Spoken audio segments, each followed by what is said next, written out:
The Honourable Michael Woodhouse. Thank you, Mr. Chairman. I'm very pleased to make a few opening remarks in what I know will be a robust debate on this legislation, the Shop Trading Hours Amendment Bill. And I will pick up on the previous members' comments and also some of the comments that were made in the second reading speech subsequent to my moving the bill be read a second time. And I want to start with the issue of the mess of the bill that Ms. Curran describes. Okay, so let's talk about shambles. Shambles is the status quo. Shambles is the fact that in my home city and hers of Dunedin, there can be no shop trading on Easter Sunday, except and unless one is a retailer in the Carnegie Centre, but only on the mezzanine floor and only to sell things like, I can't remember, I think it's second-hand goods and children's toys, and only if there is entertainment going on at that time. That's a mess. That's the worst excess of the mess that I've seen in the present legislation. The most popular, the member says it's not being used. That's quite right, and the reason is, and this shows what a mess of the bill, of an act it is right now, because there is no trading at the Carnegie Centre. It's long since stopped being a retail outlet. But there are many other retail outlets in Dunedin. I know that member interjecting knows that.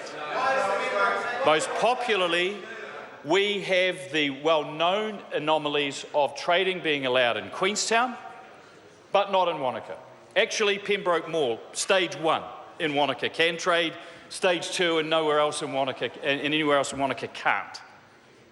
Taupo can, Rotorua can't. The mess is the status quo. Now, I'm not portraying this bill as the gold standard of improvements. There is no question that it is not. But there is no doubt that the Act that regulates shop trading hours at Easter will be significantly improved because of this. And this is the point the opposition hate. Those members hate giving choice.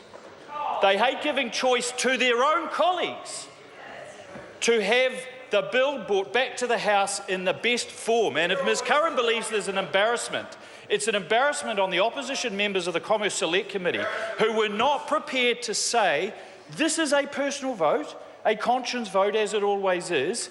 Let's make the bill in the best shape that it can to give the best information to enable colleagues to choose. They couldn't even do that. They couldn't even portray. If they thought the bill was so bad, they should have portrayed it as such, put the amendments that they themselves were told were going to improve the bill, and enabled the House to choose. There's that word again. So they don't think we're smart enough to work that out. They don't think union members are smart enough to recognise that this bill creates greater protections for workers, not fewer protections. And they don't want to give, this is most important of all, they don't want to give the public the choice to shop on Easter Sunday, the choice to go to their local communities and say, we think this should happen.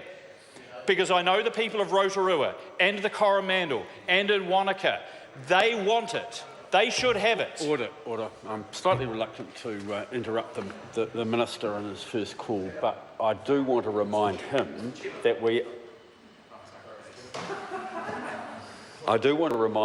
we are talking now to part 1 of the bill as it has emerged from the Select Committee, and what we're trying to decide is whether the detail we're discussing in the bill and in the Minister's amendments fulfil the wishes of the House on the second reading. And because I'm going to be relatively tight on other members, it'll be good to start with this Minister. Certainly, Mr Chairman, and I want to continue to address the comments that were made by the previous speaker in order around the questions of choice, because I think this is at the heart, including of Part 1, because Part 1 provides for the process that a local council would follow if their citizens, their ratepayers, want to make that choice. And it is a technical change that I'm proposing in my SOP on Part 1 of the bill to make sure that rather than being done by a bylaw, it can be done by a policy. But it comes back to choice. It comes back to the choice that the ratepayers of those communities can make. It may well be that they don't want to make that choice in my home city. That's absolutely fine. I'll probably be at Woolworths over Wanaka anyway, and I might want to exercise that choice. There's another matter, Mr. Chairman, about the questions of process, and that is the fact that this is a personal vote and that the National Party caucus has agreed unanimously that it will exercise its discretion to vote in favour of these amendments, because that is, Mr. Chairman, The Honourable Michael Woodhouse. Because that is the it takes away the questions of any questions of worker protection, of whether or not there should be trading on what is for a great number of New Zealanders still a very holy day, that is Easter Sunday. Staying away from Good Friday, which theologically is even more important, and saying, as one caucus, this is about letting the public choose. Yes, individual members may have their own consciences about what that is, and they will exercise those consciences about whether to go to church on Easter Sunday or whether to go shopping on Easter Sunday. But to a person in this caucus, they have said that that should be a choice that can be made by ratepayers through their local councils, and it's as simple as that.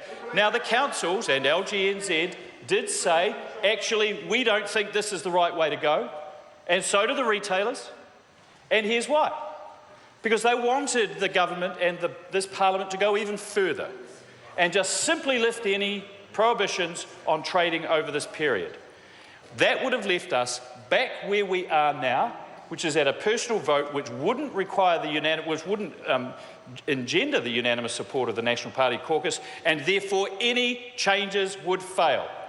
So let the great not be the enemy of the good. This is a good bill. It progresses and tidies up what's been a muddle for years. It's not perfect, but it's as good as this parliament at this time will get. And I'm prepared to put it up and vote for it, use my conscience to support it so that the people of New Zealand in those communities can make that choice. Mojo Mathis. Mojo. Thank you.